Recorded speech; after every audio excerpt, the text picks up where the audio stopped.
मंडळी, काय वर्णन करू या रस्त्याचं. समोर बघा ना, दोन्ही बाजूने निसर्गाने अगदी भरभरून दिलेला हा स्वर्ग.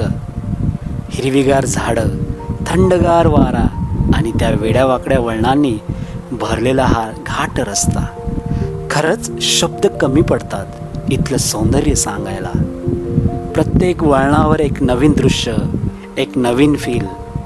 कधी डावीकडे खोल दरी तर उजवीकडे डोंगराची उंच भिंत आणि मध्ये आपण आपल्या बाईकवरून हा सगळा स्वर्ग अनुभवत चाललोय. हा हा हा खरं सांगू मंडळी, शहरातल्या धावपळीमध्ये आपण एवढे अडकून जातो ना की अशा ठिकाणी आलो की मनाला अक्षरशः शांतता मिळते. इथला प्रत्येक श्वास फ्रेश वाटतो.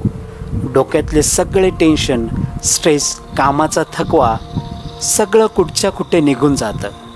आणि हे जी वेडी वाकडी वळणं आहेत ना, त्यातच खरी रायडिंगची मजा आहे. एकदम स्मूथ लेन करत बाईक जेव्हा त्या कॉर्नरमधून जाते ना, तेव्हा जो फील येतो ना, तो शब्दात नाही सांगता येणार. रायडर लोकांना हे वेगळं एक्सप्लेन करायची गरजच नाही, कारण हा फील फक्त रायडरच समजू शकतो. समोरून येणारा थंड वारा, हेल्मेटच्या आत येणारा तो गारवा आणि बॅकग्राऊंडला निसर्गाचा आवाज, पक्ष्यांचा आवाज. खरंच असं वाटतंय जणू आपण एखाद्या मूव्ही सीन्समध्ये राईड करतोय. आणि मंडळी, अशा राईडमध्ये स्पीडपेक्षा महत्त्वाचं असतं ना, ते मोमेंट जगणं. कारण डेस्टिनेशनपेक्षा हा प्रवास जास्त सुंदर असतो. प्रत्येक किलोमीटर काहीतरी नवीन शिकून जातो. शिस्त, पेशन्स, कंट्रोल आणि स्वतःसोबत वेळ घालवायला शिकवतो. काही लोक विचारतात, एवढं दूर बाईकवरून फिरायला जाऊन काय मिळतं? पण खरं सांगायचं तर अशा राईडमध्ये मनाला जी शांतता मिळते ना, ती कुठल्याच लक्झरीमध्ये मिळत नाही.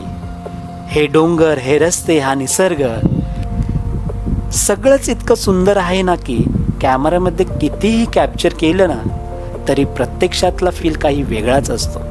आणि रायडर लोकांसाठी तर असे घाट म्हणजे हेवनच असतं. प्रत्येक टर्नवर ॲड्रेनालाईन, प्रत्येक स्ट्रेट रोडवर फ्रीडम आणि प्रत्येक थांब्यावर आठवणी. मंडळी, आयुष्यात कधी खूप स्ट्रेस आला, मन थकलं किंवा स्वतःसाठी वेळ हवा वाटला तर अशा एखाद्या राईडला नक्की निघा. कारण काही प्रश्नांची उत्तरं शब्दांमध्ये नाही मिळत, ती अशा रस्त्यांवर मिळतात. नक्की ट्राय करा.